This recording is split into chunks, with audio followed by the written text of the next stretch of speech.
कृष्ण, राधे राधे। कुंज बिहारी श्री हरदास। जिया का माधव चैनल में आप सभी भक्तों का स्वागत है।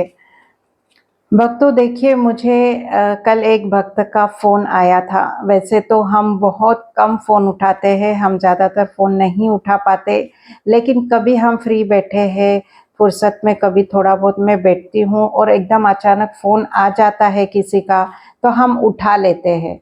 तो देखिए, मैंने जब फ़ोन उठाया एक भक्त का, तो वो इतना रो रही थी, इतना रो रही थी, सिसक-सिसक के देखिए रो रही थी।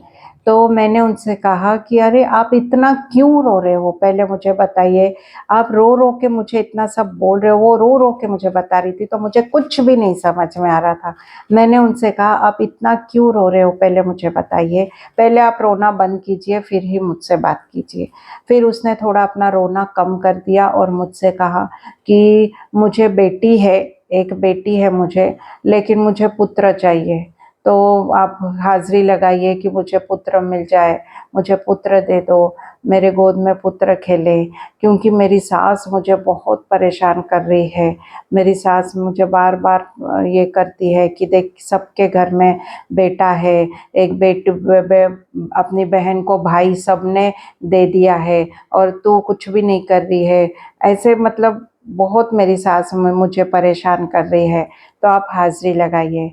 तो मैंने उनसे कहा कि देखिए, सबसे पहले तो मैं आपसे ये कहती हूँ कि ठाकुर जी का ये शुक्र मनाइए कि आप माँ बने हो। ठाकुर जी ने आपको बेटी दी है, आपको माँ बनाया है। सबसे पहले उनका ये शुक्रिया अदा कीजिए। कितने भक्त ऐसे हैं जिनकी हाज़िरी लगी हुई है हमारे कान्हा राधा के सामने कि हमें 10 साल हो गए, हमें 12 साल हो गए, हमें 13 साल हो गए, हमें 5 साल हो गए, हमारे घर आंगन में बच्चा नहीं खेल रहा। आप राधा कान्हा के सामने हाज़िरी लगाइए।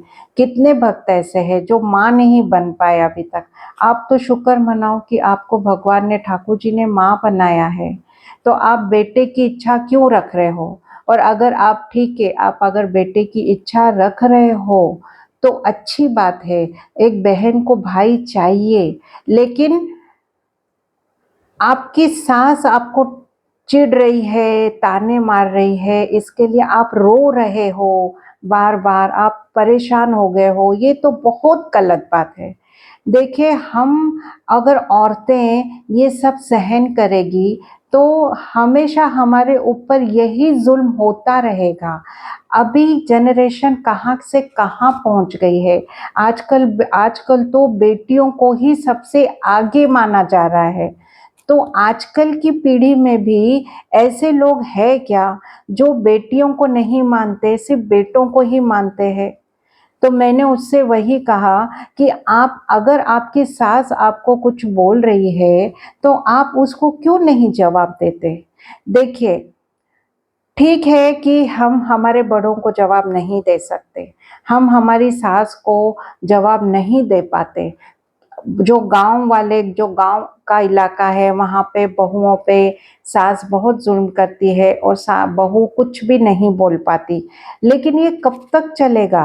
देखिए, अगर हमारे बड़ों को हम जवाब नहीं देते, ठीक है, लेकिन अगर हमारे बड़े हमारे साथ कुछ गलत कर रहे हैं और वो सरासर गलत है, समझ में आ रहा है, तो हमें उन्हें गलत करने से रोकना होगा। अगर हम ये नहीं रोक रहे, तो इसमें भी मूर्खता है। ये हमारी कहीं तो गलती है। तो मैंने उसे समझाया कि देखिए, सबसे पहले आप आपकी सास को कहिए कि आप मुझे बेटे के लिए क्यों बोल रहे हो? जब ठाकुर जी की इच्छा होगी वो मुझे ज़रूर देंगे। लेकिन मुझे बार-बार आप उसके लिए क्यों ताना मार रहे हो? और दूसरी बात कि आपके घर में ठाकुर जी है, देखिए उनके घर में ठाकुर जी हैं, वो उसकी पूजा भी करती है। तो मैंने कहा कि आप ठाकुर जी को कहिए कि तू ही मेरा बेटा है। जब तक तू मुझे कुछ नहीं देता, तू मेरी मेरी बेटी को जब तक भाई नहीं मिलता, तब तक उसका भाई तू ही है।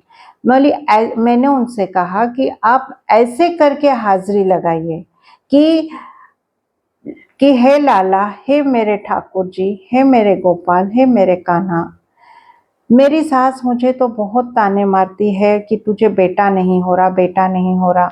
तो आज से तो मैं तुझे ही बेटा मान रही हूँ, तू ही मेरा बेटा है। जब तक मेरी गोद में तू मुझे बेटा नहीं लाकर देता, जब तक मुझे पुत्र का सुख नहीं मिलता, तब तक मेरे लिए तू ही मेरा बेटा है और आगे भी तू ही मेरा बेटा रहेगा। तो तू कृपा कर मेरे ऊपर, कुछ तो ऐसा कर दे कि मेरे भी गोद में तेरे जैसा सुंदर लाला खेले। तो मैंने उनसे कहा कि आप ऐसे हाज़िरी लगाइए कान्हा जी के सामने। उन्होंने मुझसे कहा कि मैं रोज़ कान्हा जी के सामने रोती हूँ। मैं सिसक-सिसक के रोती रहती हूँ उनके पास, रोती रहती हूँ, रोती रहती हूँ। तो देखिए मैंने उनसे कहा कि रो के क्या होगा? आप रो के तो उन्हें और तकलीफ़ दे रहे हो।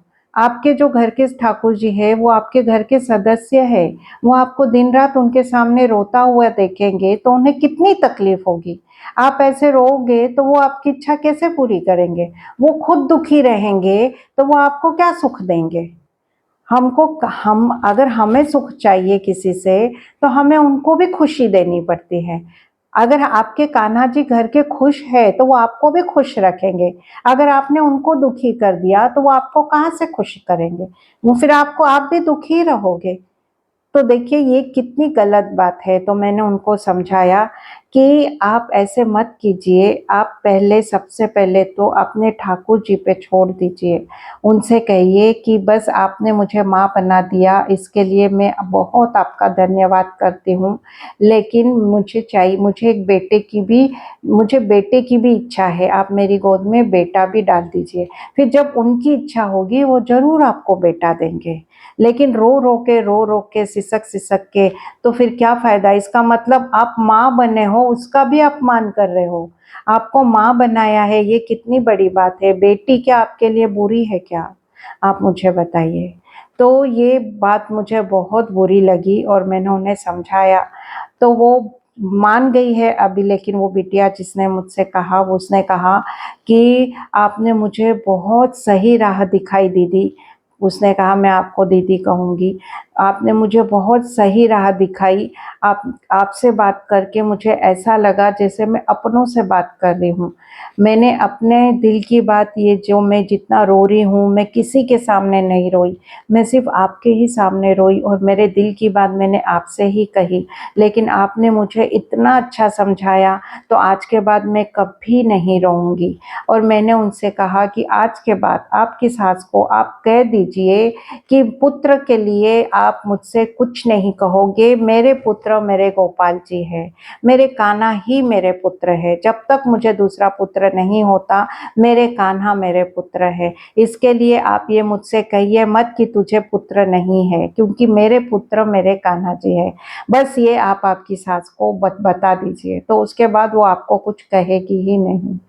देखिए मुझे बहुत से फ़ोन आते हैं कि बहुत सी जो औरतें हैं वो सास के ज़ुल्म का शिकार है, पति के ज़ुल्म के शिकार है, सास के सामने वो बोल नहीं सकती। सास देखिए कि जो देवरानी आई है उसको बहुत ज़्यादा प्यार कर रही है, और जो बेचारी पहले से बहू है, जो जेठानी है, पहली अपनी बहू है, जो इतनी सेवा कर रही है सास-ससुर, पति की, तो उसे कोई कीमत नहीं है। उसे कोई इज्जत नहीं है। बस तू घर के काम कर, बस हमारी सेवा कर। और जो देवरानी आई है वो भले ही कुछ काम नहीं करे, लेकिन सब उसकी हाँ में हाँ मिलाते हैं और उसकी इज्जत करते हैं, सब उसके लिए करते हैं।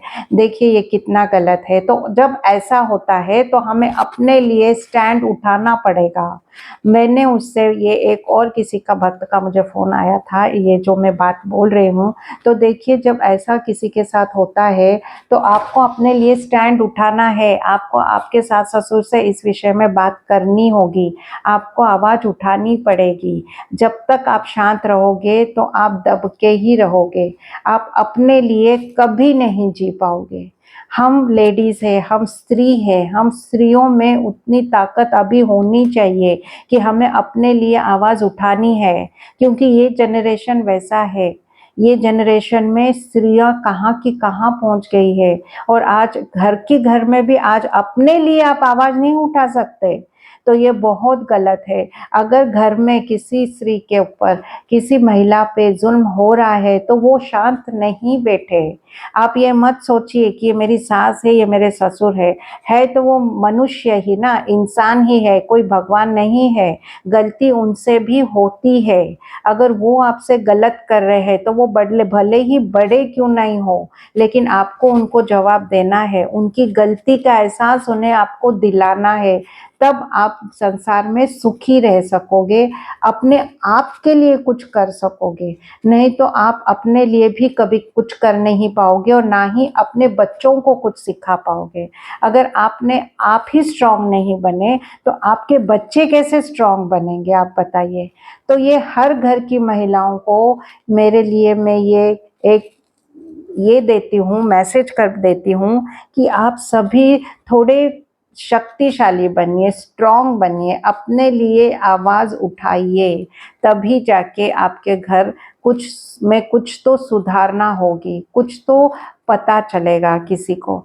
किसी मतलब आपके घर परिवार के थोड़ा तो वो समझेंगे, आपको समझने की कोशिश करेंगे। नहीं तो आप जितना सहन करोगे वो उतना जुल्म करते रहेंगे। उनको लगेगा कि अरे इस पे तो कोई असर ही नहीं होता, हम जो इसको कर रहे हैं ये तो सहन कर रही है, तो बस करते जाओ। लेकिन जिस दिन आपने आवाज़ उठा दी, जिस दिन आपने उनको कुछ कह दिया, उस दिन देखिए वो कैसे शांत बैठ जाएंगे। उन्हें लग जाएगा कि अरे नहीं, अभी तो इसको बोलना मुश्किल है, क्योंकि अभी ये भी समझ गई है सब।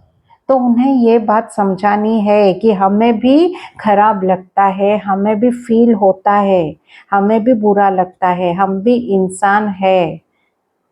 तो देखिए ये सभी औरतों के लिए बहुत ज़रूरी है कि आप कैसे घर में रहो, कैसे घर में आपने रहना है, अपने लिए आपको कैसे जीना है। तो मैं आशा करती हूँ कि आप सभी समझ गए होंगे। और जो अपने पुत्र के लिए चाहते हैं कि हमें पुत्र चाहिए, और जिनके पास बेटी है, तो आप ऐसा मत समझिए कि आप में कुछ कमी है। आपकी बेटी ही आपका पुत्र है, लेकिन फिर भी आप चाहते हो पुत्र, तो इसमें कोई गलत नहीं है। आप मांग सकते हो कान्हा के सामने पुत्र, वो आपको देंगे। लेकिन आप कभी उनके सामने रोना मत। क्यों? क्योंकि आपको बेटी दी है उन्होंने, सोने जैसी बेटी आपको मिली है, राधा रानी के जैसी आपको बेटी मिली है। तो आप कभी रोकर उनसे कभी नहीं मांगना, पुत्र की मांग रोकर कभी नहीं करना।